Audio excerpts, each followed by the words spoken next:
What a weekend we have ahead in sports betting. One of the great Saturdays in the history of Saturdays, if you're a sports bettor, quite frankly, with 3 college football playoff games, 2 NFL games. Mark Zinno and I today are breaking down 2 of those college football playoff games.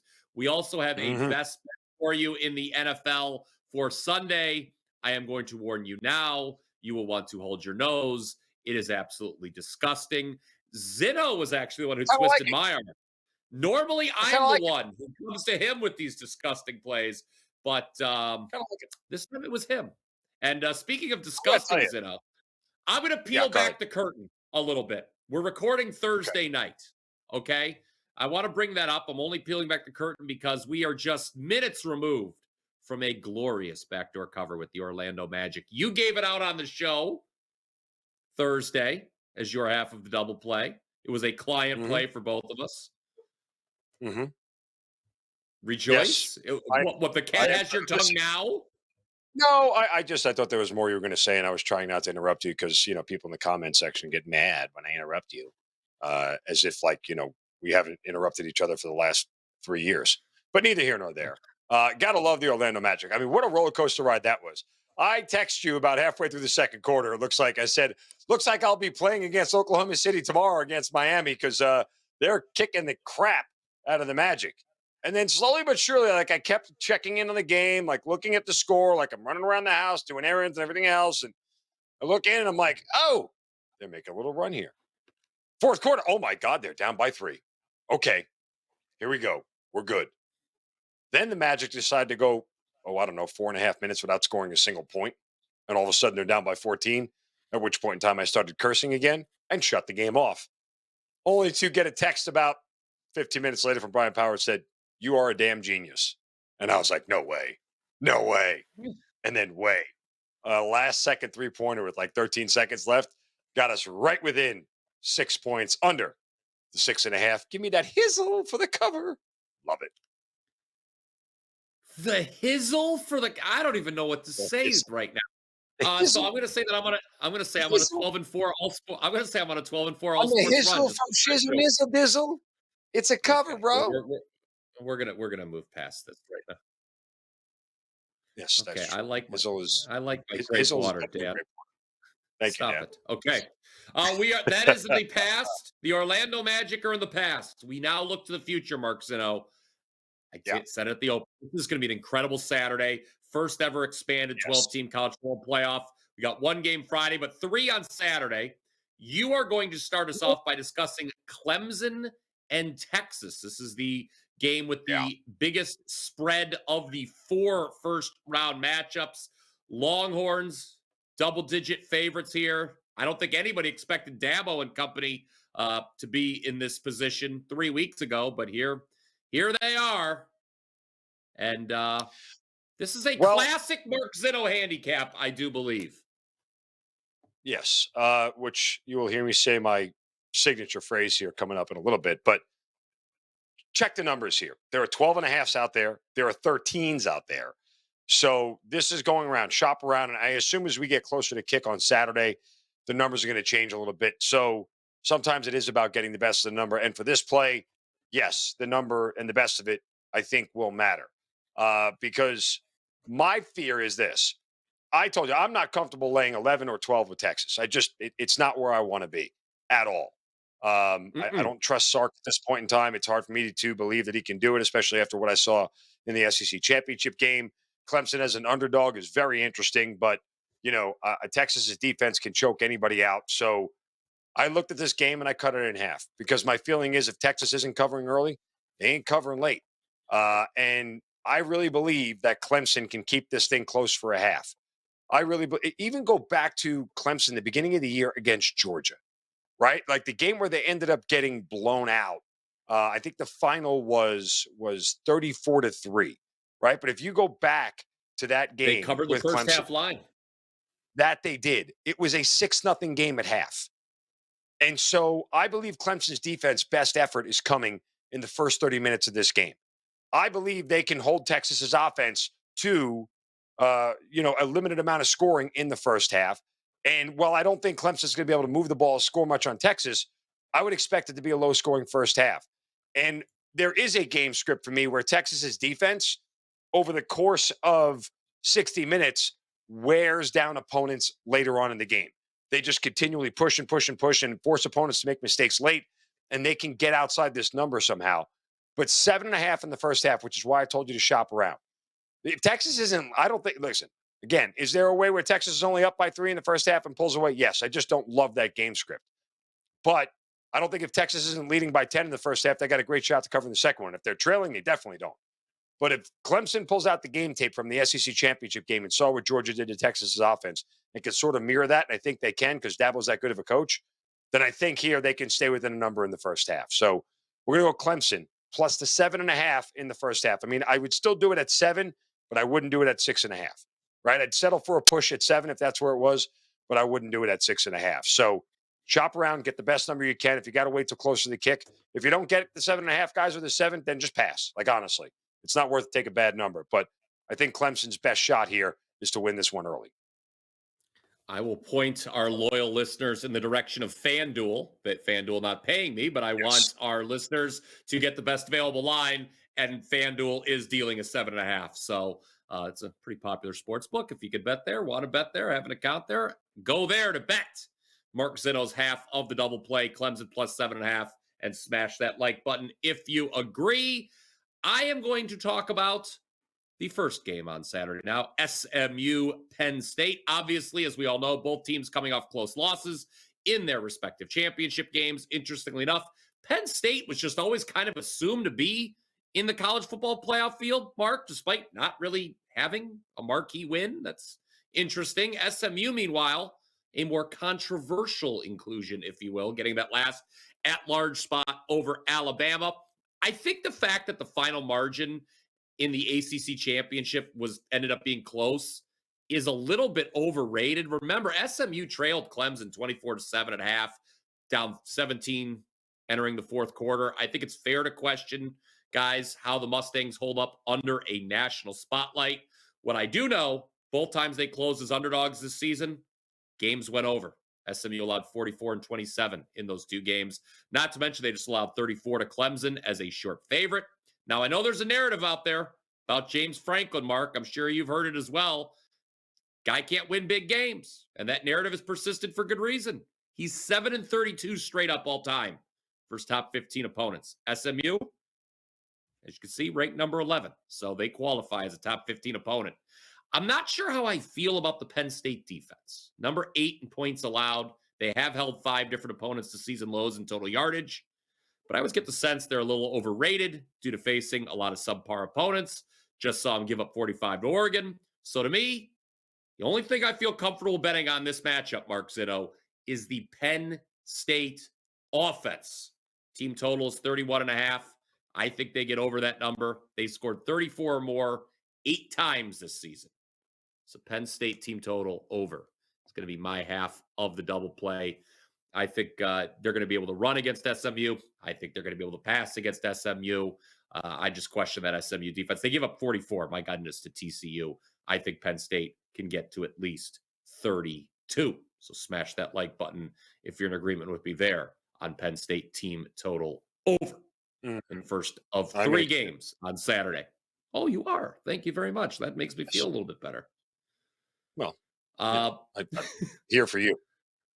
Well, I appreciate that. Now, it's going to be a busy weekend. I understand you have a 5% play. You have talked about it a few times on the show. I have dragged that out of you because you don't like to promote yourself. You're always a very humble and modest man, I find. Yeah, that's not really true or accurate either. I just don't like the whole betting self-promotion thing. Just win the damn game and shut up. Okay, how's that sound? There's a philosophy. Nonetheless, I do have the 5% play up. We are on a 9-2 run with those Tuesday plays. This play was one of my Tuesday plays from last week, but we got the college football playoff out there, so I enjoyed the game. We just cashed our Tuesday play this week, of course, in college football in our first bowl win with Memphis going over their team totals. So we're staying hot there. I have plays in 3 of the 4 college football playoff games. So jump in, get the package right now, WT.buzz/MZ. For Zizzle, like the Hizzle, for Shizzle Nizzle Dizzle. Smash that like button if you'd like to see Mark Zinno cash his 5% bet, so he then shuts up because he won to take his own advice. That would be fun, right? I will. I I'll will be have back here on plays Monday on to at rub it in least. your face, Brian Power. Be back here on Monday to I rub think it and tap dance all over your face. Well, I know that you and I agree on some of these games, so I hope you won't be Oh, rubbing it in. I hope we'll both be celebrating. I'll have plays at least on 2 of the playoff games. I've got 2 games on. If you're listening to this on Friday, I have 2 college bowl plays on Friday. I too was on that Memphis team total Tuesday. That was my first play of the Bulls. 60-39, our last 99 college football plays. Very proud of that as we look to have a profitable bowl season. Let's now talk some NFL, sir. And we promised the people a disgusting play, and boy, yeah. are we going to deliver in that regard. The Atlanta Falcons are hosting the New York Giants in a game, which I guess does technically have playoff implications. The Falcons are still alive in the, wait for it, moribund NFC South. But they have made a quarterback change, as you know, as first reported by Mark Zinno on Twitter. Okay, this man does cover the Falcons as part of his day job. They have benched Kirk Cousins. They are going to Michael Penix Jr. I told you this, Mark, off air. Never before in NFL history has a rookie quarterback started after week 10 and been a favorite of more than 7 points, maybe in his first start. The closest we've ever had was Lamar Jackson, was -6.5. Jim Everett was -6.5 in his first start, too, before he pushed Jim Chris Rome Everett? out of his seat. Well, I don't get involved. I liked Jim Rome back in the day. I'm just going to say that for the record. That was one of the better TV fights I've ever seen. He's like, call me Chris Everett one more time. Watch what happens. He said, sorry, Chris Everett. And he just knocked Jim Rome right on his ass. That was great. It was a simpler time. Yeah, it's one of those things. You're not mad at anybody. You just laugh at everybody and you say, I'm glad you all played your role. Anyway, Michael Penix is a big fan. It's a lot of points for Michael Penix and the Atlanta Falcons. I know they're playing Drew Lock and your New York Giants. G-Man. You know, are we really taking the points with the it's the definition of a glutton for punishment. I can't tell you. I can't tell you guys. I don't know if I gave out the Giants. I think I might have given out Giants once or twice as a client play. I know I've had them in my contest on my contest card for the Westgate 3 or 4 times this year, and it's never worked out. And I swore that I wasn't ever going to bet on the Giants again. But come on, like really, are we really making Michael Penix in his first start a 9-point favorite? Like I mean, are we? Is there a world where he comes out and puts up 30? Sure. I guess there is, right? Like, I mean, anything is possible. But come on. Like, this is a joke. 6.5, I'd walk away. I'd be like, okay, it's touchdown. They could win this thing 23-16, right? And that's the end of it. Mm-hmm. But, not only that, the Falcons have a brand new kicker because they finally put Young Wei Koo out of his misery. Well, they put him on IR to save face, but, that guy sucks. Anyway, so they got a new kicker and they got a new quarterback, and it's like we're gonna lay nearly double digits here. I'd be surprised. I wouldn't be surprised to see this number actually creep closer to 10 as we get to Sunday. There's not a lot of sharp, respected people in the gambling world who want to back the Giants at this point in time, especially since they believe that they're going for the number 1 overall pick, which they should be. I do not want the Giants to win this game. I just want them to be competitive in it. And if they do win this game, I will probably head back to Mercedes-Benz Stadium and punch Brian Daboll in the face because you're not supposed to be trying to win right now. That said, it's just hard to back a rookie quarterback with a 9-point spread in his first ever start. Come on. Really? Like, is this the game we're playing? I just don't believe it's actually happening. I think odds makers are just messing with us. The Atlanta Falcons, I am not messing you when I drop this nugget of information on you, Mark Zinno. Falcons have 1 win this year by more than 6 points. It was against the Panthers. 1. Andy Dalton started that game. Yeah. Yeah. I mean, history. That was on the road. I mean, too, right? It was. So there you have it. G-Man is our show best. Like it's disgusting. People should hate us for this. And if you want to get in the comment section and say, I'm not tailing your New York Giants pick, I don't blame you. Okay? I don't blame you for not tailing our pick. I wouldn't tail it either.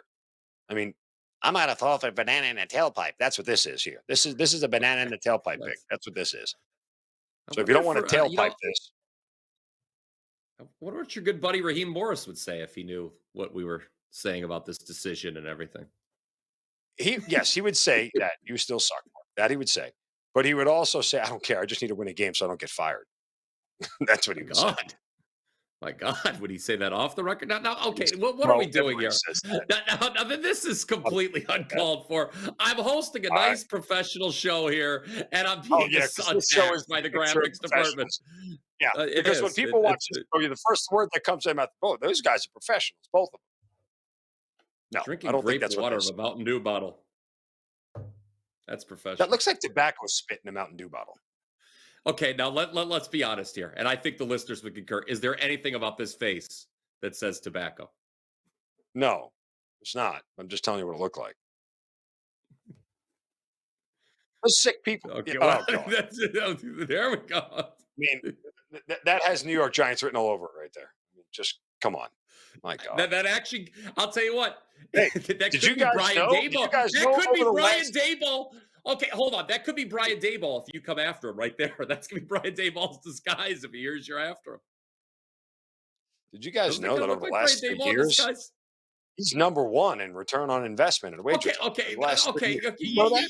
I don't, you know. He's number 2 in units in baseball and boxing and everything. Did you know that?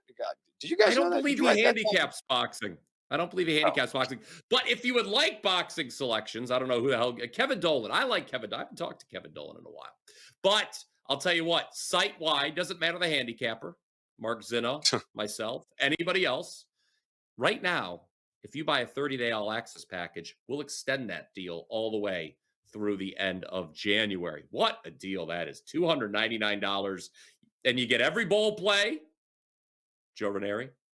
Every bowl play, that is. I know that you and he went back and forth. Yes, they all will be done. Most of the NFL playoffs, NBA, college basketball, soccer, boxing. No baseball, though. I don't think they play. I got a better idea. Watch this. Buy my 5% play because I'm 3-1 on my last 4 or 5% plays in college. There you go. Done. Oh, so you think you're some tough guy, huh? Okay. What do you think is a better promo? I thought mine was, personally. But I'm biased. It's nice. You did it well. It's better than when you started. It was better when you started telling people about promos that no longer were available at the site. Well, that is also. Nobody told me. Bowl season didn't start yet. The bowl package should have been up for the very first day of the bowl. You had been told. Kickoff. But that is a different story for a different day. We have to go watch. I don't respond to 137 Slack messages that come up today. So you're too busy texting me. All right. Yeah. We're going to go watch second half of Broncos Chargers, everybody. Thanks for watching. Have a great weekend. Until next time, let's catch some tickets.